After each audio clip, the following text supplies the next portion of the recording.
halo Tribuners, kembali lagi dengan saya Iga Miral tentunya pada podcast Tamu Tribun. Dan hari ini kita kedatangan tamu Ketua KPU Provinsi Maluku Utara yang baru saja terpilih, ada Pak Mokhtar Altin. Apa kabar Pak? Ya, alhamdulillah baik. Alhamdulillah. Sebelumnya saya ucapkan selamat atas terpilihnya Pak Mokhtar Ya, Altin. terima kasih Mbak Iga. Iya, sebagai Ketua KPU Provinsi Maluku Utara. Mungkin kita langsung saja kali ya Pak Mokhtar ya. Jadi karena Pak Mokhtar ini juga sudah lama sekali berkarir di KPU dari Tidore dan sekarang di provinsi dan sekarang terpilih sebagai Ketua KPU Provinsi Maluku Utara. Nah, setelah terpilih menjadi Ketua KPU Provinsi Maluku Utara ini langsung dihadapkan dengan Pilkada 2024 yang tinggal menghitung hari juga ya Pak ya. Bulan November nih Pak. Nah, mungkin ini bisa menjadi tantangan tersendiri untuk Pak Mokhtar atau seperti apa tanggapannya? Silakan berbagi Pak. Ya, terima kasih Mbak Iga. Pertama, setelah pelantikan memang pertama harus saya jelaskan bahwa karakter kelembagaan KPU, jadi kepemimpinannya kan kolektif kolegial. Cuman memang ada ketuanya, kan gitu. Kami berlima setelah pelantikan bersepakat untuk langsung penyesuaian dengan tahapan pilkada yang sudah jalan ya. Makanya harus gerak cepat. Kami coba untuk melihat jadwal penyelenggaraan pilkada yang pada intinya ada dua, yaitu tahapan persiapan dan tahapan penyelenggaraan. Sampai kita berada di sini di hari ini itu masih pada posisi tahapan persiapan. Segitu aja untuk kesiapan untuk atau melaksanakan pilkada di tahapan yang sementara berlangsung. Memang ada catatan kami juga berada di penghujung tahapan pemilu yang sementara ini perselisihan hasil pemilu pileg sementara berlangsung di Mahkamah Konstitusi. Jadi tahapan peririsan antara penghujung tahapan pemilu dan awal tahapan pilkada. Ya. Jadi siap atau mungkin ini tantangan atau seperti apa menurut ya harus siap ya, karena sudah menjadi pilihan kami untuk menjadi penyelenggara pemilu. Ya kami menerima kalau ini sebuah tantangan. Kami siap untuk melaksanakan amanah ini atau tanggung jawab yang diberikan kepada kami. Oke, terima kasih Pak Mokhtar. Nah, mungkin karena baru terpilih ya Pak Mokhtar, mungkin ada program-program sebagai program Bapak lah untuk dijalankan nanti ke depan. Ya, sebetulnya tidak ada program atau visi atau misi personal ya, karena ini lembaga KPU itu kan bersifat hierarkis. Jadi bersifat dari atas ke bawah. Jadi pimpinan kami KPU RI sebagai regulatornya telah menetapkan kebijakan-kebijakan terkait dengan pelaksanaan pilkada yang didasari pada undang-undang yang memang kami dari daerah, baik provinsi maupun kabupaten kota, kami tinggal melaksanakan saja sesuai dengan kebijakan dari pimpinan KPU Republik Indonesia. Oke, mungkin dari KPU Provinsi Maluku Utara ada strategi untuk mensukseskan Pilkada 2024, Pak? Ya, memang tidak spesifik ya strategi itu, tapi kami running aja. Tahapan yang sudah terlewati ini yang dilaksanakan oleh teman-teman kabupaten dan kota. Pertama untuk pembentukan badan ad hoc, yaitu panitia pemilihan kecamatan. Kemarin tanggal 16 Mei sudah dilantik untuk seluruh Maluku Utara. Sudah dilantik oleh teman-teman KPU kabupaten kota dan sementara ini masih berlangsung yaitu seleksi anggota panitia pemungutan suara untuk kelurahan dan desa. Sementara masih berlangsung. Kalau pertanyaannya strategi apa ya, kami paling tidak ya untuk tahapan pembentukan badan ad hoc ini, kami berharap ke teman-teman KPU Kabupaten Kota untuk memilih calon anggota panitia pemilihan kecamatan yang sudah dilantik, terutama yang sementara ini, yaitu panitia pemungutan suara di kelurahan dan desa, memilih orang-orang yang punya integritas dan juga ditopang dengan pengetahuan kepemiluan, sehingga pelaksanaan pilkada yang kita harapkan sukses, yang hari hanya jatuh pada hari Rabu tanggal 27 November tahun 2024, diharapkan teman-teman yang di level paling bawah yang akan dibentuk juga, yaitu KPPS, ke depan nanti dibentuk KPPS, bisa bekerja dengan baik sesuai dengan ketentuan peraturan perundang-undangan. Jadi kalau spesifik bicara strategis, ya kami jalan ya. Menjalankan tugas seperti Ya, biasanya. biasa saja. Tidak ada strategi yang dianggap jitu untuk tidak ada. Tapi paling tidak ya kerjasama kami dengan berbagai pihak ya. Iya. Baik media, perguruan tinggi, stakeholders lainnya, pemerintah daerah, pihak keamanan, baik itu TNI, Polri, itu yang sangat penting.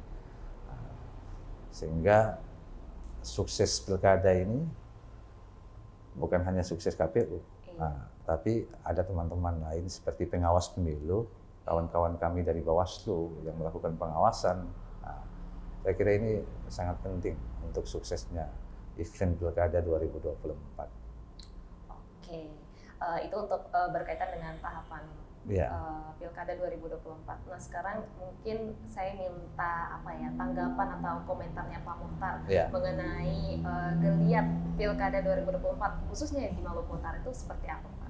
Iya, kita pasti punya catatan-catatan ya, baik itu saat saya dan teman-teman ada yang sudah menjadi penyelenggara saat itu ataupun belum, tapi paling tidak sebagai putra daerah Maluku Utara, kita punya catatan pelaksanaan pilkada, baik itu berlangsung secara damai, ya tertib, dan kita berharap sirkulasi kepemimpinan lokal di daerah ini, ya kita berharap berjalan damai ya, aman. Tapi juga kita punya catatan kelam pilkada Maluku Utara. Walaupun saat itu seingat saya itu belum pemilihan langsung seperti ini, pemilihan masih melalui DPRD. Tapi paling tidak itu menjadi catatan kita, sehingga apa yang pernah kita alami pada event pilkada sebelumnya, kita evaluasi untuk pilkada ke depan atau yang sedang berlangsung ini tidak akan terjadi lagi yang sama sekali mengganggu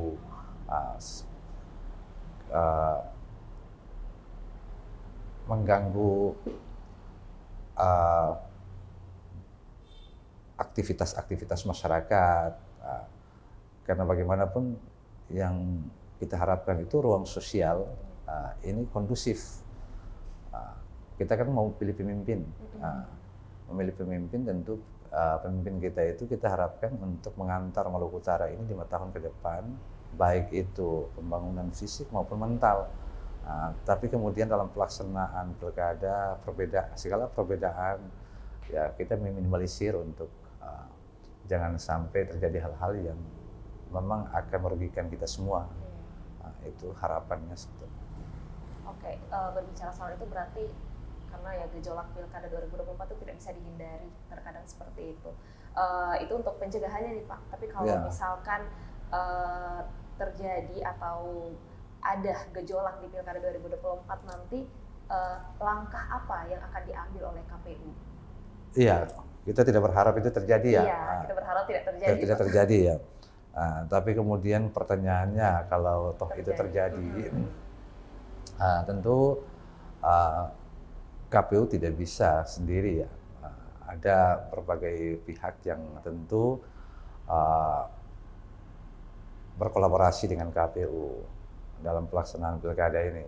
Yang tadi saya sebut ada pihak keamanan, tentu sangat penting posisi keamanan ini, sehingga ada gangguan Kamtibmas misalnya, tentu ranahnya pihak kepolisian. Dan kami sampai sekarang karena baru dilantik, kami juga belum untuk silaturahim dengan berbagai pihak, karena ada hal-hal yang sangat mendesak yang perlu kami selesaikan di waktu yang setelah pelantikan itu.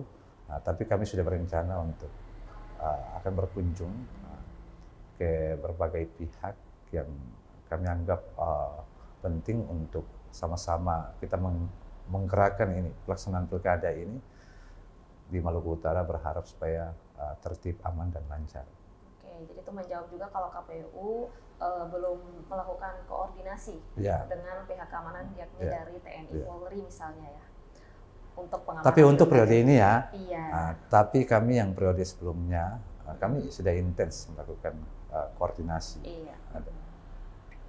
Oke, Pak Mokhtar. Mungkin pertanyaan selanjutnya mengenai apa sih harapan Pak Ketua KPU Maluku Utara terhadap KPU yang ada di masing-masing kabupaten kota? Ya. Memang kami sementara ini berada pada masa transisi ya, pergantian KPU, terutama KPU kabupaten kota. Jadi kalau kita lihat akhir masa jabatan KPU kabupaten kota itu pada tanggal 28 Mei. Iya, jadi baru mau dilantik juga ya? Iya, ada pergantian nanti dengan KPU periode baru. Tentu masa transisi ini ya ada tantangan tersendiri ya. Ketika tahapan ini sementara berlangsung, tentu kami berharap saat pergantian ini ya langkah cepat juga untuk teman-teman yang baru dilantik ini melakukan menyesuaikan penyesuaian terhadap tahapan yang sedang berlangsung. Apa itu penyesuaian? Penyesuaian ya yang sebelumnya mungkin belum punya pengalaman sebagai penyelenggara pemilu, budaya kerja KPU, terus juga penyesuaian terhadap tahapan yang sementara berlangsung. Jadi juga soal meningkatkan pengetahuan pemiluan, membaca regulasi terkait dengan keadaan. Ini yang sangat diharapkan dengan masa transisi. Tapi kami berharap, kami yakin dan percaya mereka-mereka yang terpilih nanti itu ya sudah menjadi yang terbaik karena melalui proses seleksi yang panjang. Oke, terima kasih Pak Mokhtar. Mungkin bisa kasih tanggapan sedikit mengenai menurut Pak Mokhtar mengenai Pilgub Maluku Utara 2024 kali ini benar-benar besar ya, signifikan ya Pak. Misalkan Pilgub dari seperti apa? Iya. Pemilu atau pilkada itu tidak bisa kita prediksi hasil, karena ciri demokrasi yang baik itu prosedurnya terprediksi, bisa diprediksi, tapi hasilnya jadi ada istilah predictable prosedur and unpredictable result. Jadi prosedurnya bisa diprediksi, tapi hasilnya itu tidak bisa diprediksi. Siapa pemenangnya? Apalagi itu ada sama penyelenggara pemilu KPU. Siapa bakal pemilu? Kalau ada penyelenggara pemilu yang bisa menjawab itu sebetulnya itu sudah menjadi variabel dari atau menangkan demokrasi yang tidak baik, karena hasilnya sudah diketahui. Iya, gitu. Seperti itu. Ini juga menjawab pertanyaan apakah Pilgub ini akan berlangsung 2 periode sama dengan yang kemarin ya, Maksud putaran? dua putaran ya. Dua putaran, ya. Nah itu saya sampaikan tadi. Tidak bisa diprediksi. Tidak bisa diprediksi hasilnya. Karena sudah bicara satu atau dua putaran itu berarti sudah prediksi hasil. Nah, tapi kalau Mbak Iga tanya dari sisi prosedur, saya bisa menjawabnya. Karena prosedur itu harus disampaikan ke masyarakat, sehingga masyarakat juga mengikuti tahapan-tahapan terkait atau hasil. Nah itu rahasia Tuhan. Siapa yang kemudian yang diberangkat Tuhan untuk melakukan amanah kalau kita rasa. Oke, ya mungkin itu saja Pak Ya, pertanyaannya, tapi mungkin sedikit bisa dijelaskan oleh Pak Mokhtar. Ya. Setelah ini ada tahapan apa untuk pilkada 2024? Ya sementara ini kan untuk teman-teman KPU Kabupaten Kota melakukan seleksi panitia pemungutan suara atau PPS di kelurahan dan desa. Nah, PPS ini sesuai jadwal akan dilantik pada tanggal 26 Mei. Untuk PPK kan sudah kemarin tahapannya akan selanjutnya ini. Nah, kita akan ada di satu kegiatan mengutahkan dalam kemudian nanti ada tugas yang direkod oleh KPU untuk door-to-door mendatangi rumah-rumah untuk proses pencocokan dan penelitian. Istilah akronimnya kan coklit. Jadi semacam mendata warga yang sudah memenuhi syarat untuk dimasukkan sebagai pemilih. Nah, ini yang terakhir, mungkin sedikit closing statement untuk terima